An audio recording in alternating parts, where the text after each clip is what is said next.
and we're doing evangelism. Man, I am not the best at evangelism. I'm the guy that's like, hey, let's teach a Bible study. We were at the end, it was about an hour and a half in, and my wife just said, hey, have you talked to anybody? And I was like, no, I can't. I don't even have the guts to do this. And at the very end, I was like, you know what?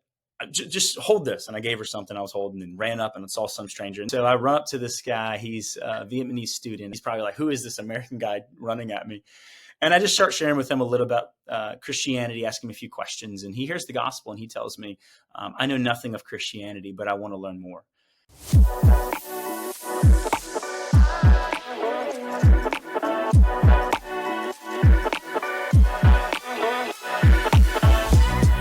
You're listening to the Sent Ones podcast, where we help disciples of Jesus discover their calling, develop their skills, and get deployed to their mission.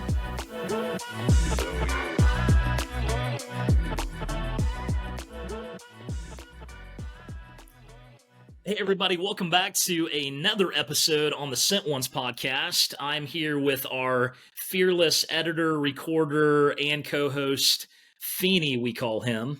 Pheaney, welcome back. Good to see you, bro. I'm seeing you're wearing that Sent Ones hoodie. Check it out, boys and girls. You can find that at sentones.com. Shameless merch plug. I will say this is actually one of the most comfortable sweatshirts I've had, and that's not shamelessly. When I first put it on, I was like, this is a nice sweatshirt. It is not, yeah, thank you. You'll get your royalties in the mail. Oh, thanks. We've got a good friend of ours, Felix Birch, on the call. Felix, thank you for being on, bro. Appreciate you. Yeah, my pleasure. So Felix and I actually met. We lead this cohort of leaders that is basically an online cohort helping churches shift in the direction of multiplying disciples, right? And Felix joined up, I guess it's been, a year, 2 years ago now, I believe. Mm-hmm. And man, Felix hit the ground running, was just doing incredible and became one of our faves. And so Felix, have always loved your heart, love your passion, love your dedication to the mission of Jesus.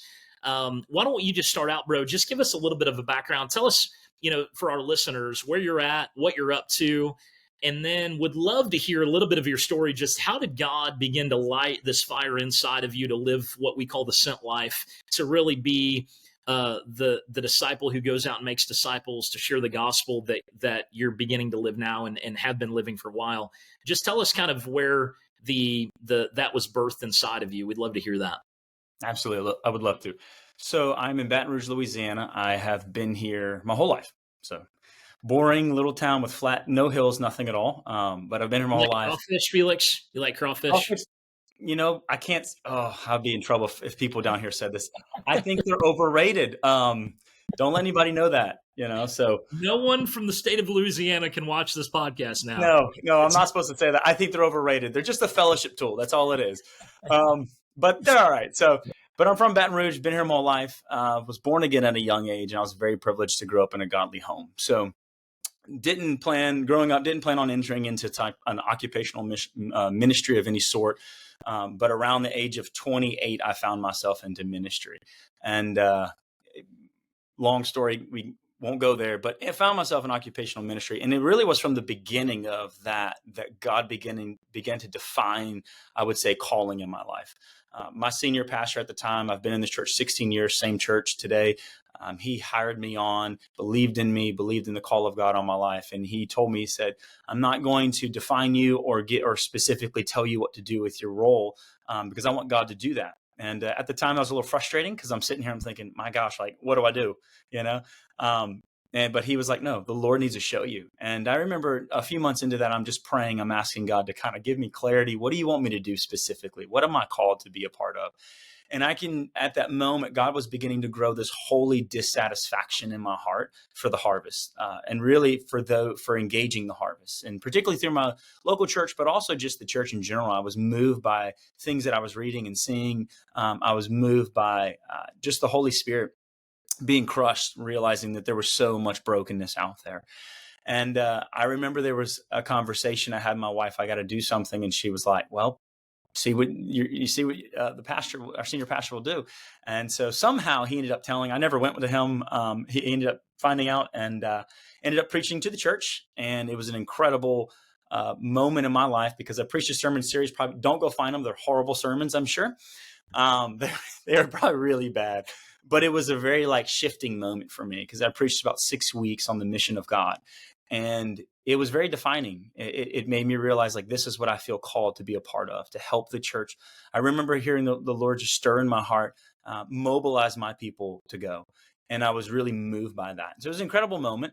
And then a few months after that, the second piece that kind of defined calling a little bit more was I was in prayer and just felt the Lord nudge a question in my heart of, what do you do with the harvest when they come in? And I grew up in church my whole life. I had seen ministry. I had done a lot of ministry. I had done a lot of Bible studies and preaching and teachings and things of that sort, but I never really made disciples. But I knew the lingo. And I remember just kind of answering that question to the Lord, well, make disciples, or disciple. And I look back. Felix, not to cut you off, bro. Isn't the lingo all we need, man? As long as we say the right words and act the right way. As long as you know what they mean, a little bit helps. But the Lord really asked me the question, do you even know what that looks like? And I told him no. And it set me on a path to kind of understand, what does it mean to make disciples and to be after the mission of God. So that was kind of the start of my journey. And the Lord, since then, that's been 4 years now, 4 years ago. That has really been the thing I've just been pursuing with my life. That's so good, bro. And honestly, I mean, my story's similar, Felix. When I first moved to India, I mean, it's been 16 and a half years ago now. And as of the recording of this, we've just moved back stateside about 6 months ago. But when I first moved to India, man, it was a very similar story. I had done a lot of ministry. I knew the lingo. I thought I was making, quote unquote, making disciples, but in all reality, I had never really made a disciple in my life. I didn't know what that actually looked like. I had people who had poured into me, but I don't know that I ever went through a process to, what I mean, like that somebody led me through. So I had no idea what I was doing, bro. And so it was a very similar kind of an awakening that God began to do in my heart too. It's beautiful how that happens. And Pheaney, you've got a similar story, don't you? Just about how you were involved in some ministry and God began to awaken that. Yeah, Felix and I were talking before we started the call, just the idea of, well, I knew, of course, you're supposed to share the gospel, but what does that actually look like? Like, but I actually go out and talk to somebody. It just hit me hearing you talking about just that prayer. I love that posture, Felix. Maybe you didn't love it, but kind of forced on you by your senior pastor there. Yeah. And a little bit of a shameless plug, but I do just want to hit on just the importance of discerning that calling. We talked all about that in season 1. So if you're just jumping in, listening to this, there's a lot of great content from that idea of like, how do we just posture ourselves that we're in line with the Father's heart? So I just really love that. Such a great part of the story that I don't think we should miss either in any of our growth or development, right? Do we start just kind of focused on the Lord? I'd love to ask them just kind of what happened next from that point. It's obviously now 4 or 5 years later. It's a little bit of a search before you found Josh Howard online or whatever. You guys got connected on that. Right. I'd love to hear what God did there. Yeah, I'll get to that part. It's a little funny, actually, Josh. So I basically was like, I'm going to learn everything I can, and I read too many books on discipleship. Did too many podcasts and listened to everything I could. It was hundreds of hours worth of content and stuff. We are so overeducated, aren't we? I don't mean us on the call. I mean just us. Generally speaking, in America, we're so overeducated, and very little obedience is actually coming out from it is the problem. There's such simplicity too that I missed out on. And I did. So what I did is I began to say, okay, I'm going to try to do discipleship. The problem is what God was asking me was, do you know how to make disciples? Do you know how to walk with a lost person into faith and disciple them to grow in maturity? What I heard, or what I took for the first year after that, was I need to create discipleship groups in my church. And so I kind of went a different direction and started pursuing structure and mechanics in a church body. And not that that's bad and that has its place, but what I realized later on is that I was kind of spinning my wheels. What God wanted was for me to personally understand what it meant to be a disciple maker. And so it wasn't long after, about a year after that, I'm just kind of frustrated. I'm like, man, I'm trying. I've been doing a discipleship group with these guys in the church, and we're trying to obey the word. There's no obedience. Well, I won't say there's no obedience. It was good. It was like the phrase I love. I've heard a lot of people and the Sent Ones areas talk about being failing forward. It was a good failing forward process for me. And I, at the time, I would have said it was just failing. Now I know it was forward. And I'm very thankful for that. But what it made me realize is that something was missing. And so it wasn't long after that, I was at a campus near our town called LSU. And I was out there and we were doing evangelism. And I am not the best at evangelism. I'm not like, let's charge and take the hill. I've got friends that do that well. I'm the guy that's like, hey, let's teach a Bible study, And we were at the end. It was about an hour and a half in, and we were getting ready to go back. And my wife just said, hey, have you talked to anybody? And I was like, no, I can't. I don't even have the guts to do this. And I've done this many times, but for some reason that day I was just frozen. And I remember going at the very end, I was like, you know what? Just hold this. And I gave her something I was holding and ran up and saw some stranger. And this is during COVID. And so I run up to this guy. He's a Vietnamese student at LSU working on his master's. And I approach him. He's probably totally taken back, he's wearing a mask. He's probably like, who is this American guy running at me? And I just start sharing with him a little about Christianity, asking him a few questions. And he hears the gospel and he tells me, I know nothing of Christianity, but I want to learn more. And so we began a process together for about 2 years, honestly. It took about 2 years, but we would walk through the Bible together. We walked through the whole book of Mark together. And by the end of going through that, he made the decision that he wanted to follow Jesus. And that was like my first experience where I felt like, well, God was asking of me, do you know how to do this? I had no experience. I mean, I'd share the gospel, but I never led someone to the Lord and then discipled them through that process. And so he came to faith. We did discipleship together for a period of time, and he's still a dear friend today. But that was kind of like the next piece of the story for me, though I was still kind of somewhat frustrated why I wasn't seeing this kind of catch fire to everyone else. But for me, I was beginning to learn it. And so it was beginning to spread to others, but not as much as I was personally hoping. I wanted to change the whole church overnight. And I wanted to see everybody become disciple makers, and realizing this is a slow process of helping people come to that realization and helping them. I don't know if it's you, Josh, or wherever I've heard this several different times, but sometimes we expect like what happened in us to take a long time to happen immediately in others. The crock pot idea, like this was a crock pot work in my life. And I was expecting everybody to just have this microwave experience and want to go and make disciples. And so from that, I don't know if you all want to interrupt, ask a question, but from that, what ended up happening is I was like, I got to help the church continue to grow in this. What am I going to do? And my senior pastor had asked me to do this. He was on board with me doing all these sort of things. He gave me a lot of favoritism. He's been a great friend and just supporter for me. So I went to a discipleship.org conference, and I'd already been to one previous year before trying to learn what to do. But I went to this discipleship.org conference, and this guy named Josh Howard spoke with no shoes. And I was like, well, man, why is this guy not wearing shoes? Holy ground or something. I wasn't sure what was happening. And I remember him saying, and you got to think, this is about 3 years into this process. I've read everything. I've learned everything. I think I'm getting an idea of disciple making. I'm experiencing it in my own life. I'm trying to do discipleship with people in the church. Some people are getting it. Some people are not. But I'm still like, I still don't know exactly what's going on. I don't know if I ever will, but I could learn a little bit more. He gets up there. He preaches this incredible 15-minute exhortation about his 12 guys that all abandoned him but one, and so forth, his story. And it was really good. But in the comment, he made during one point during the sermon, he made a comment, or the sermonette, what you want to call it. He said, I had T4T in one hand, and then I had the Bible in another. And I had no idea what T4T was. I was like, whatever that comment was. Get back from the conference and call a friend of mine who's a pastor in California. And I'm asking him, hey, I'm still spinning my wheels. What do you think? Like, how do you help people step into obedience and in the disciple making work? And so he says, go read this book called T4T. And then he said, just be prepared. Got the book, read it in like a week. Didn't even remember that Josh referenced it. And I was like, I don't know what to do. I was like, this has blown up my paradigm. I've done all these hours upon hours of learning about discipleship, disciple making, whatever you want to call the different terms. What is a disciple? I've gone to several conferences at this point, and I'm just like, I need help. And so I still don't know how, but I found myself on No Place Left Network on their Facebook page. Still not sure how I got on that, and just put a post. Someone looking for someone to talk to. Just read this book. Got a lot of questions. Help. That's what Felix was saying. Help me. And a good friend, Brian King, answered the post, and he said, do you want to join a cohort? I was like, Sure. Didn't tell me what it was. Got plugged into a cohort about 3 weeks after the cohort had started. Still wasn't sure what was going on. And then I see Josh Howard's face and I'm like, that's the guy. And I'm thinking, he referenced T4T. And so anyway, that's kind of how it all worked together. And then since then, been doing a lot in my church, and going through the cohort has helped me on helping my church step into the call to make disciples and seeing more traction and good things happening. And it's been really, really fun for me.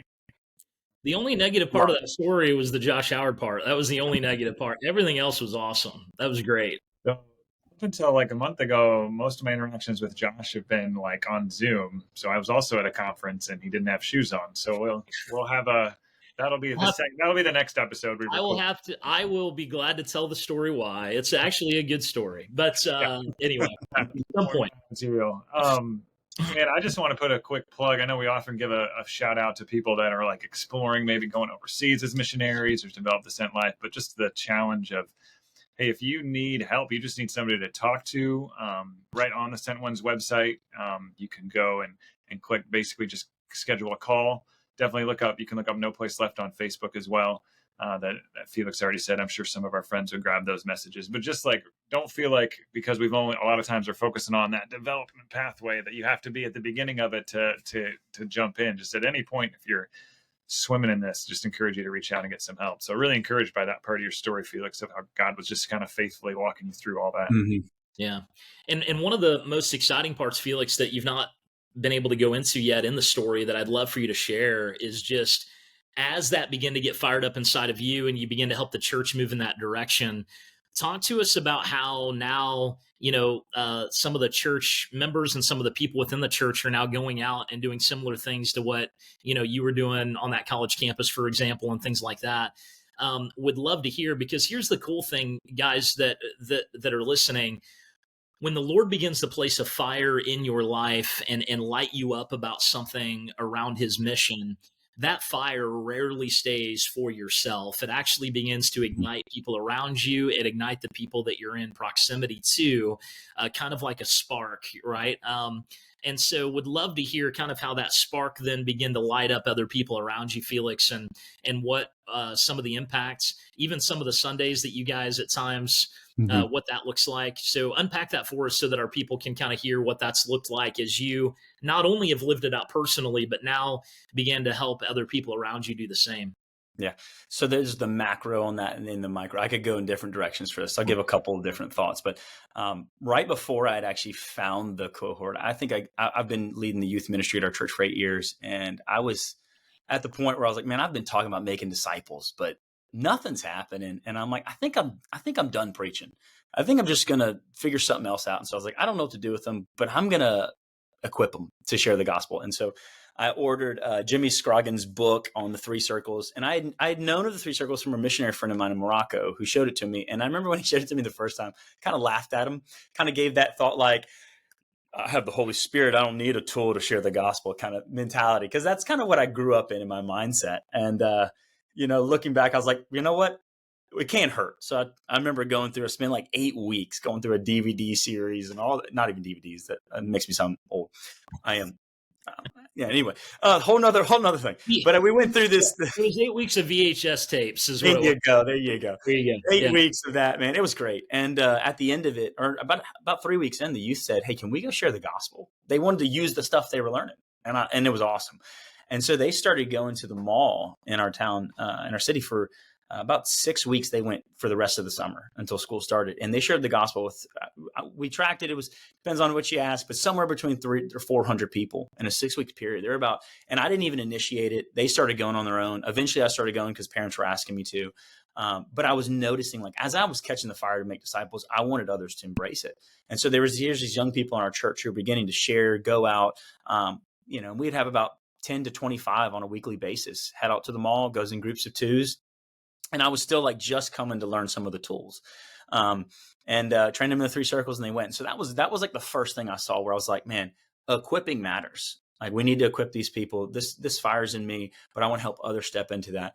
But the next thing that took place, as far as like the macro level went with the whole of the church, was we were continued after that summer had ended. We were in the fall, and I was just asking the Lord for direction. And then my senior pastor was leaving town, and he was asking me to preach. And I was praying, and I remember just kind of hearing that nudge from the Lord. Like, I already knew I was going to preach Matthew 9. I was going to talk about God's heart for the harvest, his compassion. And do you have that heart? And I was so excited. And I just remember the Lord, I don't want you to preach them about the harvest. I want you to take them into it. And I paused, and I was just like, what does that even look like on a Sunday? And so I told my wife, and she was like, are you sure? That sounds pretty crazy. And I was like, yeah, I know that's what I'm supposed to do. And so we ended up taking them out into the harvest. Or what happened was that Sunday came. This was on a Sunday morning, Felix? Yeah. So this is a traditional church in the sense of like, we have 10:30 service, Sunday school beforehand. But what happened was I ended up planning it out, getting with the office staff and saying, hey, this is what we're going to do. My senior pastor said, look, I believe that you hear God. I believe that this is what we're supposed to do. Like I said earlier, he has been such a blessing in my life. Which, by the way, let's shout him out. Like, what a rock star senior pastor. I don't know any senior pastors that would look at their, an associate or a youth pastor or anyone else on staff and be like, hey, no problem. Cancel Sunday service and take them all out into the harvest. Like, go ahead. No problem. Man. Like, that's amazing, man. He is incredible. And he was just like, go with it. And so we planned it out a little bit. I went out there, gave a vision cast. Basically, this is the heart of Jesus. And I'm going to ask you guys, will you join me today? And so I knew what I was going to do. And so I ended up asking, hey, I know some of you aren't able to head out into the harvest with us today, but some of you can, knowing there were some older women. It was kind of hot and stuff. And said, but would some of you stay back and intercede? And the rest of us, we're going to go in the neighborhood right outside. And so we walked outside with 150 people that day. And we went and knocked doors, and I hadn't done any training or anything like that. And so I was just essentially just saying like, hey, offer prayer. If you get to the gospel, get to the gospel. And it was an incredible move. We came back in, we were only out there for about 30, 45 minutes, but we came back in, people had testimonies on the stage. They were sharing, the celebration in the room was incredible. And so it was just a move, and people were like, we want more. And so it led us into our church into the following summer, where we planned it a little bit ahead of time this time, where we took the month of August to send out teams into our city after church every Sunday. We would go out, and we went out to 13 different locations of our city. I think we had about 300 people involved in this, and we are a church of about 400. So we're not a small church. But the majority of our people were involved in it. So about 150 or about 200 would go out, and about 100 stayed back, and they would lead us in prayer and give us intercession during that time. That is so cool. So it was really neat. It was really neat. So many people, there's just the testimonies that came from that. I was like, we want to be a part of making disciples. We want to reach the harvest. This is what I learned through all of that. First off, I'm not the only one. This whole like mentality of like Elijah, like, oh, no one else out there's after that. False. The people of God want to be in the mission of God.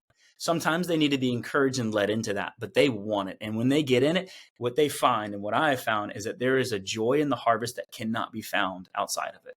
And too many Christians have seen the harvest as painful. And don't get me wrong, there can be moments of challenge, but there is so much joy that you have in the harvest because Christ is in it. And when people come back, they were like, I've never been so alive. And I'm like, yeah, that's because you're obeying the commands of Jesus. And when we obey the commands of Jesus, expect to experience the abundant life that he promises.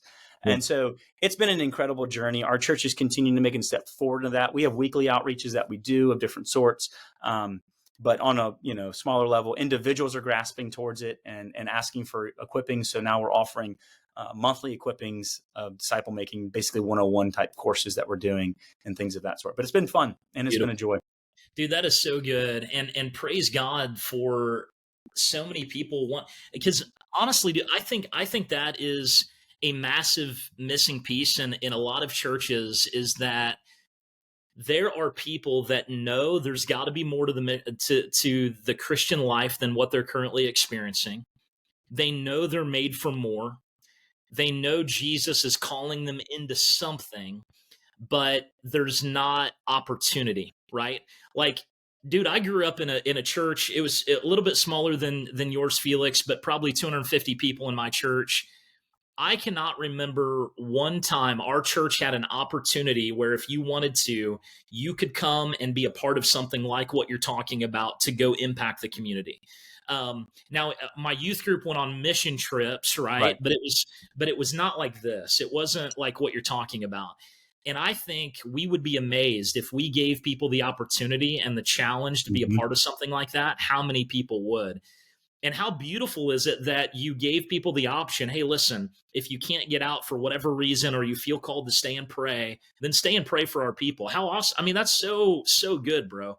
And so, man, I'm so glad that you shared that. And for those of you listening, you may not be in a spot at your church to like cancel Sunday service and go out in the harvest or whatever.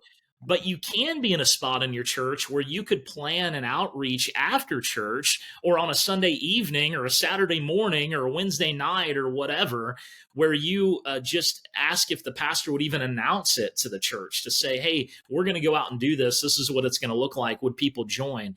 And you may not have the people who come out like Felix did. Who knows what the Lord is going to do in your church, but to awaken people and to invite them to join you and Jesus in the harvest. What Felix is saying, guys, is true. There is no greater joy than when we join Jesus in the harvest. There is no greater joy for you or your people than when we join him in the mission that he's called us to. And it's a beautiful thing, bro. And so thank you for being faithful in it. Thank you for stepping out and doing it.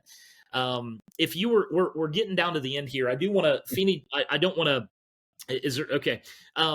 We're getting down to the end here. And so Felix, those out there listening right now, we're basically encouraging them, hey, listen, discover the calling that God's given you, pray into it, fast into it, develop the gifting and the skills that God has given you so that you can be deployed into the mission that God's given you.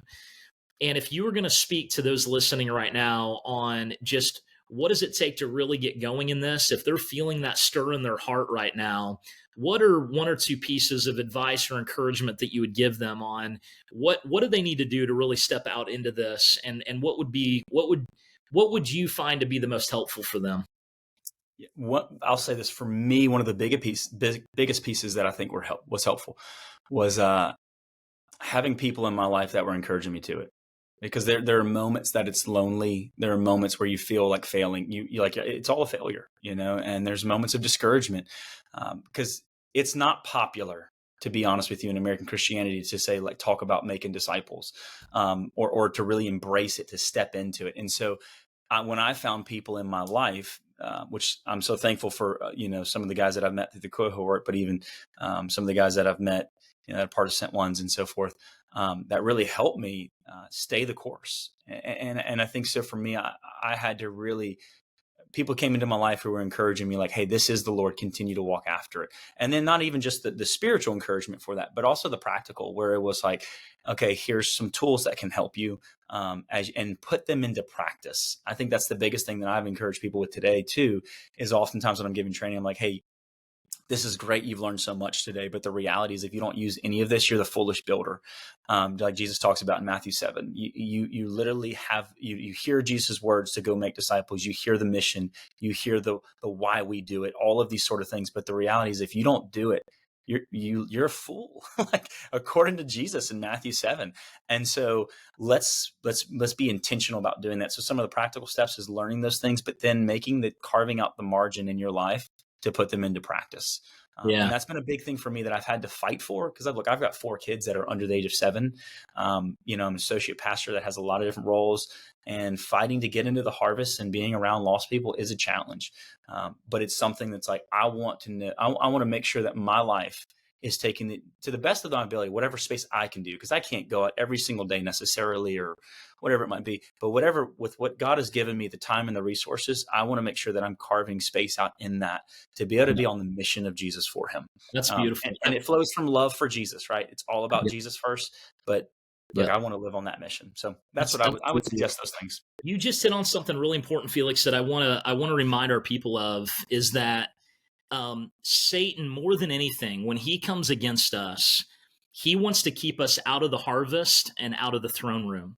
Those are the 2 places that he will block the door, barricade the door, put put boundaries in your heart, barriers in your heart to either get around lostness, to engage them with the gospel, or to get around Jesus to get more of his heart. And so the throne room and the harvest are going to be the biggest barriers, which we find that all the time. Yeah. People aren't praying and they're not getting out among lost people. And so the major barriers Satan's putting up in our lives, man, are the throne room and the harvest. And that's where we're going to find Jesus, bro. We're going to find him in worship and encountering his heart. And we're going to find him in the lost, going after, in the harvest, going after lostness and brokenness, right? And so I love that you said that, man. And so let me say this, Felix, to you, bro, we are in your corner. We love you, and we want to help serve you in any way we can. And for those of you listening, man, we feel the same way about you. Many of you we've not had a chance to meet or talk to yet. But we want you to know that here at Sent Ones and throughout the network and many networks that are a part of this, you can have a tribe here. Like, we love you. We want to cheer you on. We want to help train and equip you and help you and encourage you in order to live this out to the best of your ability. And so you are not alone. God is raising up a remnant of people all over the world right now that are saying, man, I'm done with the status quo. I'm not going to live a half-hearted, lukewarm life anymore. To quote Felix, I'm done being a fool. I'm not going to hear the words of God and do nothing about it anymore. I'm going to jump in and be the man or be the woman that God's called me to be. And I want you to know you've got help. Like, we are here. We want to help. I know Felix would love to help you. He's got a heart for that as well. Pheaney and I and the whole Sent Ones team, we'd love to help you. Please reach out to us and help us or allow us to help you really get out there and do what God's called you to do. We are all ambassadors of the King. We're all called to be his witnesses. We're all called to be disciples who make disciples. And it's time for us to take that step and get it done to the best of our ability. Felix, thanks, man, for just joining us and for inspiring us with your story, bro. It's so awesome to have you. And Pheaney, as always, I talked a little more than usual today, and so I kind of dominated a little bit, brother. I apologize. But it is so good, as always, to have you on this with me as well. Yeah, I'll get the final plug that Josh forgets. Head to sentones.com to put any of that into practice. But actually, for real, that's just the easiest way to get connected with somebody, just through this podcast, is sentones.com, and reach out directly. And anything that Felix mentioned, whether it's a cohort or a training, we can connect you to what that next step would be. But yeah, really appreciate you guys. I love sitting in and just hearing. It's fun to hear the parts of the story that I didn't hear. Like, I just met Felix in a Zoom room probably a year and a half ago, and like, oh, he's taking people out of the harvest. Cool. But then like, oh, what's God done through that journey to get there? So encouraging, man. Yeah. So really appreciate you sharing. Awesome. Appreciate you guys. Yeah. Yeah. Thanks, Felix. God bless you. And God bless you guys. Like Pheaney said, check us out at sentones.com, and I'll do all the funny, weird podcast stuff. Like, comment, subscribe, all the good stuff. Mm-hmm. Please give us a follow, and we'll see you next time, guys. Appreciate y'all. Yep. Subscribe, because we're going to drop Josh's no shoe story sometime soon. All right. We'll see. Hey guys, thanks for listening to the Sent Ones podcast. For practical next steps or more content like this, check us out at sentones.com, or you can subscribe with your favorite podcast provider. Hope to see you guys next time.